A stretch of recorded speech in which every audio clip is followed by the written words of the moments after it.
आज का दिन हरियाणा के लिए एक बड़ा दिन था क्योंकि नगर निकाय चुनाव के लिए मतदान हुए। निकाय चुनाव के लिए मतदान अब बस खत्म होने वाला है और ऐसे में अंतिम समय में पोलिंग बूथों का जायजा लेने सिरसा के एसपी डॉक्टर अर्पित जैन पहुंचे। उनसे खास बातचीत की हमारे संवाददाता नकुल जसूजा ने। सिरसा के एसपी डॉक्टर अर्पित जैन हैं।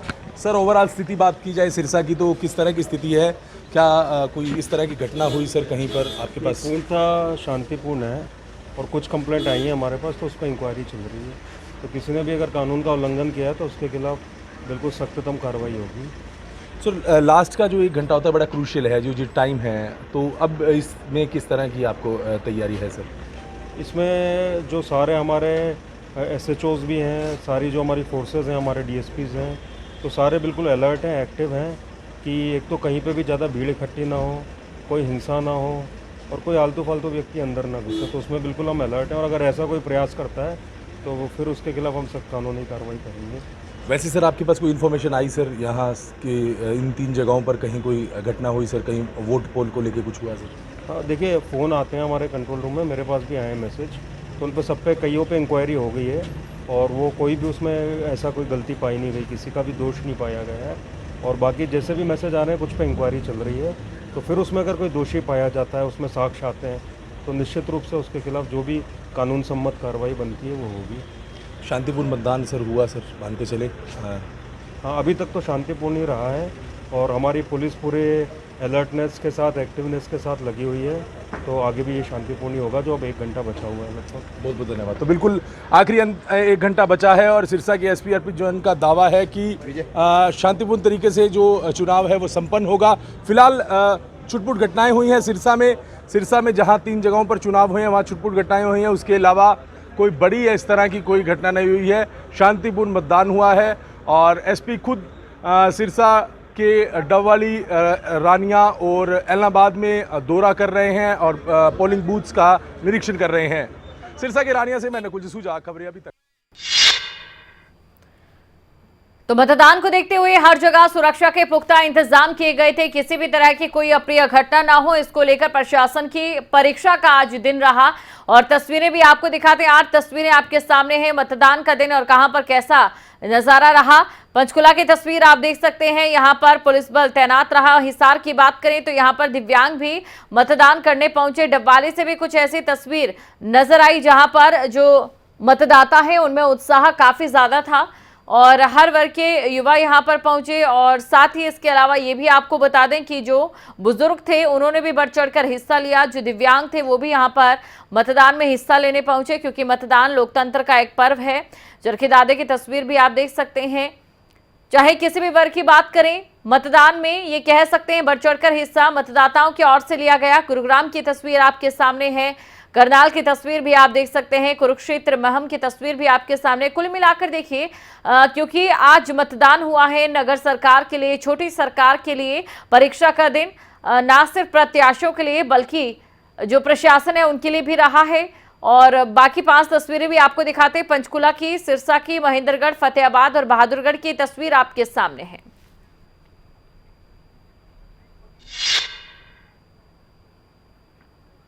और चलिए इसी के साथ एक और बड़ी खबर का हम रुख करेंगे। हरियाणा में निकाय चुनाव के लिए वोटिंग खत्म हो चुकी है और अब सिर्फ लाइन में लगे मतदाता ही वोट डालेंगे।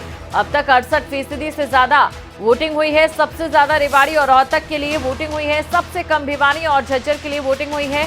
18 नगर परिषदों और 28 नगर पालिका के लिए ये वोटिंग हुई। ईवीएम में उम्मीदवारों की किस्मत अब कैद हो चली है। 22 जून को निकाय चुनाव के नतीजे आएंगे। देखना होगा कि जो नगर की जनता है वो किसको विजयी बनाती है। बड़ी खबर आपको बता रहे हैं, सबसे कम भिवानी और झज्जर के लिए। लगातार हमारे संवाददाता ग्राउंड रिपोर्ट से तमाम जानकारी दे रहे हैं। नितिन अंतिल सोनीपत से हमारे साथ जुड़ चुके हैं और वहीं वीरेंद्रपुरी कैथल से हमारे साथ जुड़ चुके हैं। वीरेंद्रपुरी, आपसे जानना चाहेंगे, कैथल की अगर बात करें तो कैथल में मतदान का आज का ये दिन जहां पर प्रत्याशियों की किस्मत का फैसला होना है, ईवीएम में कैद होगी उनकी किस्मत, वहीं प्रशासन के लिए भी परीक्षा का ये दिन कैसा रहा?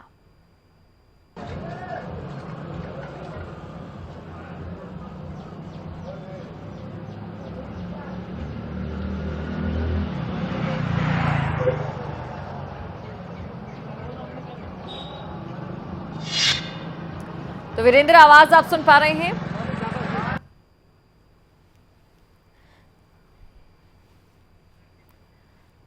वहीं दूसरी तरफ सोनीपत से नितिन अंतिल भी हमारे साथ जुड़े हैं, तो चलिए सोनीपत के बारे में जान लेते हैं। नितिन, सोनीपत की अगर बात की जाए तो सोनीपत में प्रशासन की परीक्षा का दिन कैसा रहा और कितना उत्साह मतदाताओं में, कितना फीसद यहां पर अभी फिलहाल मतदान हुआ है?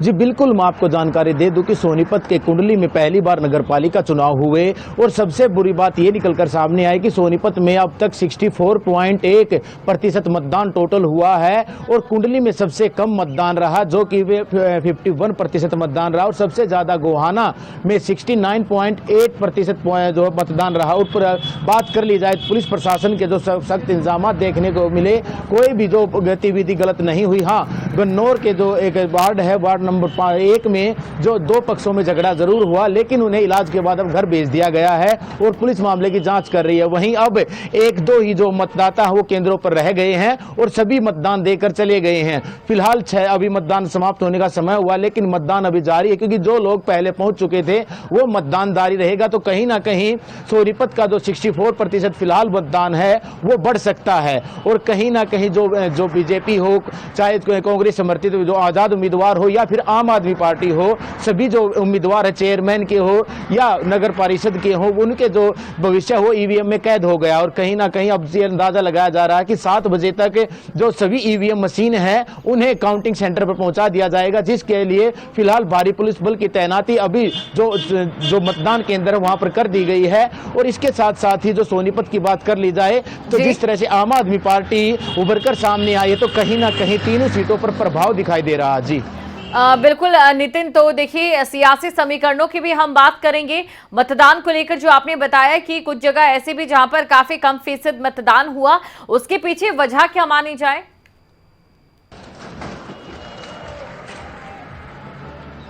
जी बिल्कुल, जिस तरह से कुंडली सोनीपत में पहली बार नगर पालिका बनाया गया क्योंकि वहां पर जनसंख्या बहुत ज़्यादा थी, लेकिन जो वोट परसेंट की बात कर दी जाए तो वोट वहां पर 10,700 थी, जिसके बाद जो वोट डाली अब तक डाली गई वो 5,355 वोट ही डाली गई हैं। जो हम ये लगाएं कि अभी वोट का जो परसेंटेज है वो बढ़ सकता है, तो करीब 6,000 के बाद ये वोट जो है वो डाली जाएंगे। तो कहीं ना कहीं वहां जागरूकता की कमी दिखाई दी। हालांकि प्रशासन ने दावे किए थे कि वो जागरूक करेंगे, लेकिन जागरूकता की कमी रही। और इसके साथ ही जो गोहाना है वहां पर जो त्रिकोणीय मुकाबला है, क्योंकि जो कहीं ना कहीं वहां पर त्रिकोणीय मुकाबले के साथ साथ जो वोट प्रतिशत वो भी 70 के पास है और सबसे ज्यादा सोनीपत जिले में 70% वोट वो गोहाना में ही हुआ है। जिस तरह से बीजेपी कांग्रेस समर्थित वहां पर उम्मीदवार हैं और साथ ही आम आदमी पार्टी, वहां पर त्रिंगल मुकाबला है और 2 सीटों पर आम आदमी पार्टी और बीजेपी में ही मुकाबला है। लेकिन कहीं ना कहीं जो वोट परसेंटेज है, जो मतदाता हैं वो सबसे कम कुंडली क्षेत्र में जागरूक दिखाई दिए, उसके बाद गन्नौर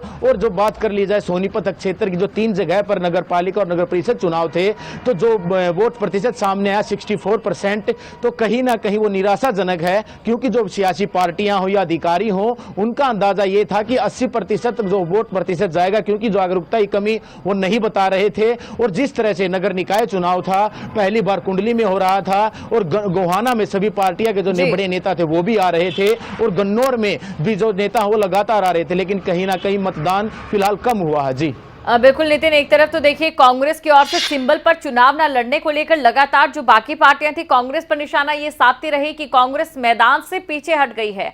वहीं दूसरी तरफ आम आदमी पार्टी को जो जीत विधानसभा चुनावों में पंजाब में हासिल हुई, उससे गदगद आम आदमी पार्टी हरियाणा में अपना भविष्य तलाशने की कोशिश करती नजर आ रही है। लेकिन बीजेपी और आम आदमी पार्टी के बीच जो मुकाबला रहा, क्या उसे निर्दलीय भी बिगाड़ सकते हैं?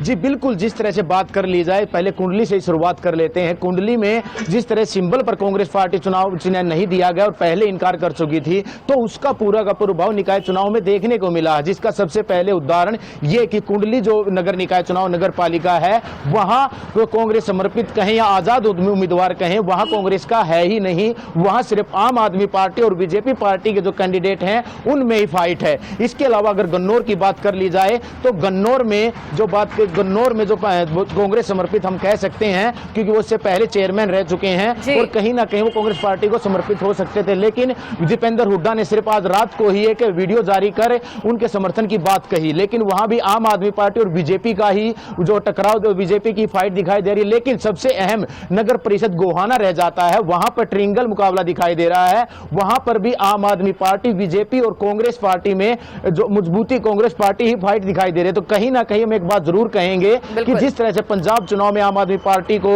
जीत मिली, तो कहीं ना कहीं निकाय चुनाव में आम आदमी पार्टी उभरती हुई दिखाई दी। और यही कारण है कि बीजेपी को कोई फाइट कर रही है सोनीपत निकाय चुनाव में, तो वो आम आदमी पार्टी है। जी शुक्रिया नितिन, तमाम जानकारी को दर्शकों तक पहुंचाने के लिए। त्रिकोणीय मुकाबले में आखिरकार किसके सर पर सजेगा ताज, ये बड़ा सवाल। और देखिए, अगर नगर निकाय चुनाव की जंग की बात करें तो गोहाना में जो उम्मीदवार हैं, जो प्रत्याशी हैं, जिनकी किस्मत आज कैद हुई है, वो आपके सामने है। और चलिए अब आपको सीधा लिए चलते हैं सिरसा, जहां से संवाददाता नकुल जसूजा हमारे साथ इस समय जुड़ चुके हैं और उनसे जान लेते हैं। नकुल, अगर बात सिरसा की जाए तो ये तो हम मानते हैं प्रत्याशियों के लिए परीक्षा का दिन, लेकिन उनकी किस्मत ईवीएम में कैद हो चुकी है। वहीं दूसरी तरफ अगर बात प्रशासन की करें तो प्रशासन इस परीक्षा में क्या आज खरा उतर पाया? तो जानेंगे नकुल जसूजा से इस सवाल का जवाब। और साथ ही आपको ये बता दें कि आज एक तरफ जहां कोशिशें की जा रही है कि जो मतदान है उसे ज्यादा किया जाए, इसको लेकर प्रशासन की ओर से तैयारियां मुकम्मल रही, जागरूक मतदाताओं को किया गया और उम्मीदवारों की किस्मत अब ईवीएम में कैद हो चुकी है। इसके अलावा आपको ये भी बता दें कि हालांकि कुछ जगहों से, कुछ पोलिंग बूथों से खबर जरूर सामने आई हंगामे की।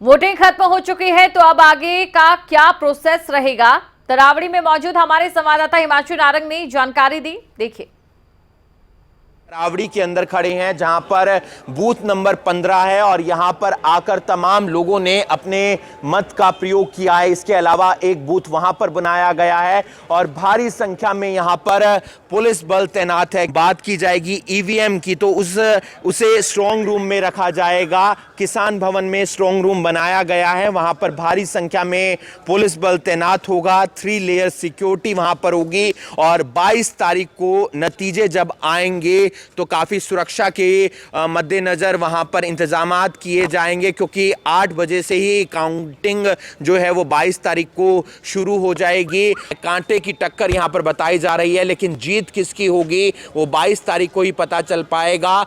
जो अधिकारी हैं, चाहे ड्यूटी मजिस्ट्रेट हैं, चाहे एसडीएम हैं, चाहे एसपी हैं, तमाम जो जिला प्रशासनिक अधिकारी हैं वो यहाँ पर अलग अलग पोलिंग बूथ पर जाकर दौरा करते हुए नजर आ रहे हैं। एक तस्वीर ये भी आप देख सकते हैं कि भारी संख्या में प्रशासनिक अधिकारी यहाँ पर पहुंचे हैं और अलग अलग बूथ का दौरा कर रहे हैं। 22 तारीख को क्या नतीजे आएंगे ये देखने वाली बात होगी और पल पल की जानकारी, पल पल की अपडेट आपको हम खबरें अभी तक के माध्यम से पहुंचाते रहेंगे। तरावड़ी से खबरें अभी तक के लिए हिमांशु नारंग।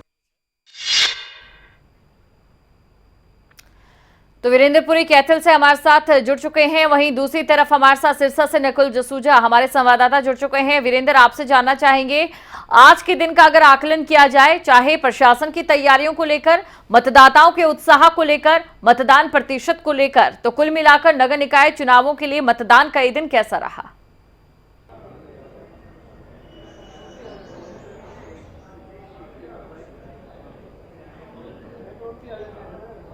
चुनाव की अगर मैं बात करूं तो पूरा दिन कुल मिलाकर बहुत अच्छा रहा, क्योंकि छिटपुट घटनाएं जो है, स्थानीय इलेक्शन है, छिटपुट घटनाएं होती हैं। 1-2 जगह जो बोगस वोटर हैं वो पकड़े गए हैं। इसके अलावा 48 बूथ में जो यहाँ का 48 बूथ है वहाँ पर मशीन खराब भी हुई और लगभग 15-20 मिनट तक जो मतदान है वो बाधित रहा। अगर पूरे ओवरऑल पूरे उसकी बात करूँ, कैथल नगर परिषद की वोटिंग की बात करूँ तो लगभग 75% के आसपास वोटिंग हुई है और मतदाताओं ने खुल खुलकर वोटिंग की है, क्योंकि जो स्थानीय इलेक्शन होते हैं उनमें एक एक वोट जो है वो एक एक वोट कीमती होता है, और एक एक वोट ही जो उम्मीदवार हैं उनके भाग्य का फैसला करता है। तो कुल मिलाकर अगर मौसम की बात करूं तो आज मौसम भी 2-3 दिन से ठंडा है, लेकिन चुनावी माहौल जरूर गर्म रहा। लोग काफ़ी संख्या में पहले 2 घंटे जो सुबह के 2 घंटे थे 7 बजे से लेकर 9 बजे तक बम्पर वोटिंग हुई, लोगों में काफ़ी उत्साह दिखा और जितने भी पोलिंग बूथ थे वहाँ पर काफ़ी भीड़ दिखाई दी।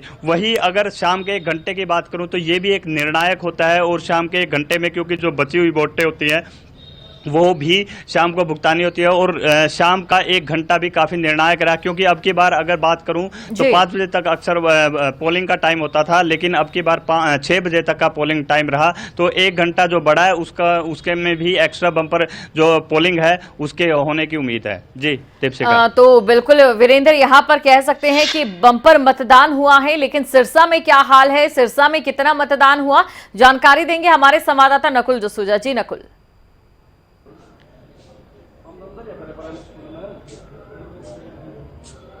देखिए, बिल्कुल सिरसा की बात की जाए तो यहां पर भी शांतिपूर्ण तरीके से मतदान संपन्न हुआ है। रानिया की बात की जाए तो यहां पर बम्पर वोटिंग हुई है, 80% से ज्यादा जो है वोट पोल हुए हैं। हालांकि अभी आकलन जो है वो लगभग 7 बजे पूरी पिक्चर क्लियर होगी कि लास्ट मोमेंट पर कितने वोट पोल हुए, लेकिन शांतिपूर्ण तरीके से जो है वोट हुए। यहां पर हालांकि छुटपुट घटनाएं हुई, रानिया के एक वार्ड में थोड़ा बहुत हंगामा हुआ, हमने खबर भी दिखाई, लेकिन ओवरऑल स्थिति की बात की जाए तो सिरसा में शांतिपूर्ण तरीके से चुनाव संपन्न हुए हैं। रानिया हो, डबली हो या इलाहाबाद हो, तीनों जगहों पर शांतिपूर्ण तरीके से चुनाव संपन्न हो गए हैं। पोलिंग बूथ की बात की जाए तो तस्वीरें दिखाऊंगा कि फिलहाल गेट्स बंद हैं, पोलिंग एजेंट्स ने ईवीएम पैक कर दी है, और जो वोटर्स थे वो चले गए हैं। ये गेट है पोलिंग बूथ का, और यहाँ पर तमाम पुलिस कर्मचारी लोग करके और जो अंदर जो प्रक्रिया है ईवीएम मशीन्स को पैक करने की वो चल रही है। तो ये पोलिंग बूथ के बाहर की तस्वीरें हैं। फिलहाल अंदर जो है ईवीएम मशीन्स पैक हो रही हैं, जो पोलिंग एजेंट्स हैं उनकी मौजूदगी में जो ईवीएम मशीन्स हैं वो पैक हो रही हैं, और शांतिपूर्ण तरीके से फिलहाल मतदान हो गया है। ये ईवीएम मशीन, ये मत पेटियां जो हैं वो कंट्रोल रूम में जाएंगी, जो स्ट्रांग रूम बनाया गया वहां जाएंगी। तो तमाम जो पार्टीज के जो पोलिंग एजेंट्स हैं उनकी मौजूदगी में ये ईवीएम मशीन्स जो हैं वो फिलहाल पैक हो रही हैं। और सिरसा की बात की जाए तो तीनों जगहों पर, रानिया, डबली और इलाहाबाद, तीनों जगहों पर शांतिपूर्ण मतदान हुआ है। डबली और इलाहाबाद में लगभग 75% मतदान हुआ है। हालांकि फाइनल आंकड़ा अभी आएगा, लेकिन अब तक जो आंकड़ा निकल कर आया है उसमें यही है, तमाम जो कैंडिडेट हैं उनकी किस्मत, उनका भाग्य का फैसला इन ईवीएम मशीन्स में पैक हो गया है। और 22 तारीख को पता चलेगा, 22 तारीख को जब नतीजे आएंगे तो ही तय होगा कि कौन जीतता है कौन हारता है, क्योंकि मेहनत हर किसी प्रत्याशी ने की, जोर हर प्रत्याशी ने लगाया, लेकिन तय 22 तारीख को होगा। उनकी किस्मत फैसला तो इन ईवीएम मशीन में तय हो गया है, लेकिन नतीजे 22 तारीख को आएंगे। 22 तारीख तो ऐसे में देखना होगा 22 तारीख को कौन खुश होता है, कौन उदास, किसके स्तर पर सस्ता है ताश। वीरेंद्र, आपसे जानना चाहेंगे, देखिए एक तरफ मौसम ने मतदाताओं का तो आज साथ मतदान के लिए दे दिया, लेकिन मतदान प्रतिशत और जो मतदान हुआ है क्या वो प्रत्याशियों का साथ देता है? त्रिकोणीय मुकाबला हर जगह देखा गया, आम आदमी पार्टी, बीजेपी और निर्दलियों के बीच, लेकिन क्या आम आदमी पार्टी और जो बीजेपी है उनके उम्मीदवारों का सियासी खेल निर्दलीय बिगाड़ सकते हैं?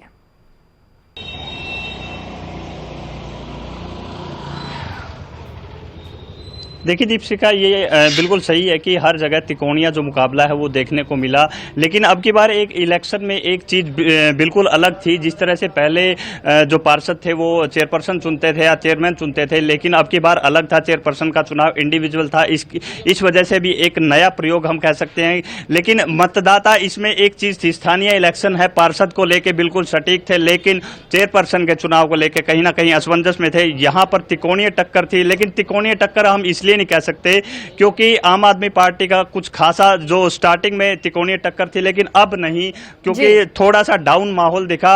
लेकिन जो अगर रणदीप सिंह सुरजेवाला के उम्मीदवार देखे या फिर भाजपा की सुरभि गर्ग को देखे, तो दोनों की तरफ से जमकर जो चुनाव में प्रचार किया गया और दोनों के बम्पर वोटिंग हुई लगता है। लेकिन पलड़ा किसका भारी है, कौन जीतेगा, कौन कुर्सी जो नगर परिषद के चेयरपर्सन की कुर्सी लेगा, वो मतदाता तय करेंगे और उनका जो भाग्य है वो मतपेटियों में बंद हो गया है। 22 तारीख को ही पता लगेगा कि कौन कुर्सी हथियाता है। बिल्कुल, तो 22 तारीख का अब इंतजार है। बहुत बहुत शुक्रिया वीरेंद्र तमाम जानकारी को दर्शकों तक पहुंचाने के लिए। नकुल आपका भी। तो देखिए, बड़ी खबर आपको हम लगातार बता रहे हैं, क्योंकि आज मतदान था नगर सरकार के लिए, यानी कि छोटी सरकार के लिए बम्पर मतदान कुछ क्षेत्रों में हुआ, तो कहीं पर वोटिंग फीसद कम भी रहा है। ईवीएम में उम्मीदवारों की किस्मत कैद हो चुकी है। और बहादुरगढ़ से प्रदीप धनखड़ हमारे साथ जुड़ चुके हैं, तो सीधा उनके पास चलते जान लेते हैं बहादुरगढ़ का भी हाल। प्रदीप, समझना चाहेंगे आपसे, चाहे बात मतदाताओं के उत्साह की या फिर बात मतदान प्रतिशत की, कैसा रहा आज का दिन बहादुरगढ़ के लिए?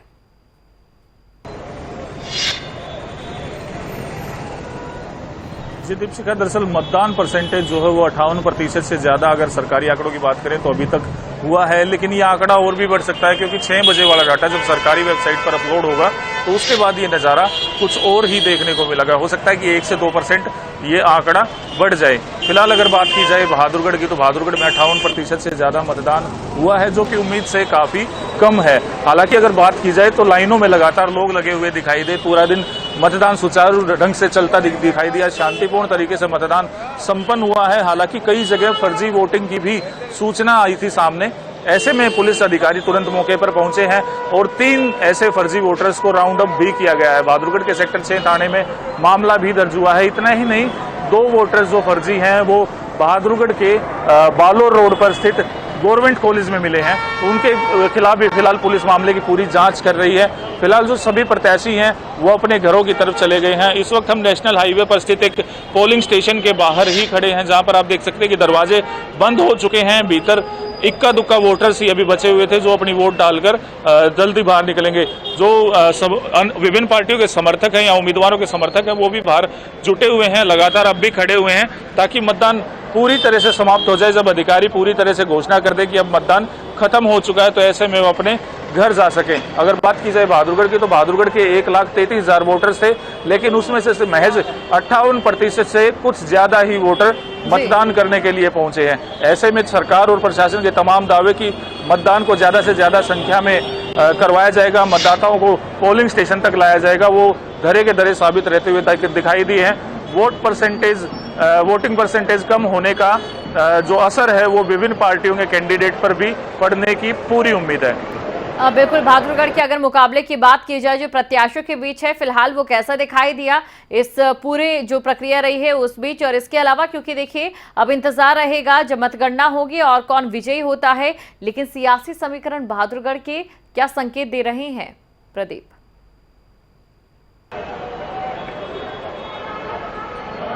जी दीपशिखा, दरअसल अगर बहादुरगढ़ की बात की जाए तो बहादुरगढ़ को 3 हिस्सों में बांटा जा सकता है। एक क्षेत्र है बहादुरगढ़ के लाइन पार का क्षेत्र, जो दिल्ली रोहतक रेलवे लाइन है उससे उस तरफ का जो क्षेत्र है वो है। दूसरा है नेशनल हाईवे और रेलवे लाइन के बीच का क्षेत्र है, और नेशनल हाईवे से बाईपास के बीच का क्षेत्र है। 3 मुख्य भाग बहादुरगढ़ के हैं। तीनों ही जगह अलग अलग वोट परसेंटेज देखने को मिल रहा है। अलग अलग पोलिंग स्टेशन बनाए गए थे, 123 मतदान बूथ यहाँ पर बनाए गए थे, उन पर अलग अलग जगह अलग अलग तरीके का जो है वो वोट परसेंटेज देखने को मिला। सबसे अधिक अगर बात की जाए तो 74% से ज्यादा एक बूथ पर वोट परसेंटेज आया है। बहादुरगढ़ के बाल भारती स्कूल में वो बूथ बनाया गया था। लगातार जो वोटर्स हैं अपने अपने उम्मीदवारों के समर्थन में मतदान करते हुए नजर आए, लेकिन बहादुरगढ़ में मुकाबला त्रिकोणीय दिखाई दिया। बीजेपी से प्रत्याशी हैं सरोज राठी, पूर्व चेयरमैन करमबीर की वो भतीजे की पत्नी हैं, उनके बीच ये मुकाबला था। इतना ही नहीं, इनेलो से प्रत्याशी थी मोनिका कपूर राठी, वो इस मैदान में पूरी तरह से भागदौड़ करती हुई दिखाई दी हैं। साथ ही कांग्रेस समर्थित उम्मीदवार राम बतेरी रवि खत्री भी मुकाबले में बनी हुई हैं। बहादुरगढ़ में मुकाबला अभी भी बिल्कुल प्रदीप, काफी दिलचस्प मुकाबला रहा, लेकिन इस मुकाबले में किसकी जीत होती है और किसकी हार होती है ये आने वाला वक्त बताएगा, मतगणना का दिन बताएगा, जिसका बेसब्री से इंतजार है हरियाणा की जनता को भी। बहुत बहुत शुक्रिया प्रदीप तमाम जानकारी को दर्शकों तक पहुंचाने के लिए। तो छोटी सरकार के लिए मतदान हो चुके हैं, लेकिन कौन विजयी होगा ये तो मतगणना का दिन ही बताएगा। फिलहाल के लिए मुझे दें इजाजत, बने रहें आप खबरें अभी तक के साथ। नमस्कार।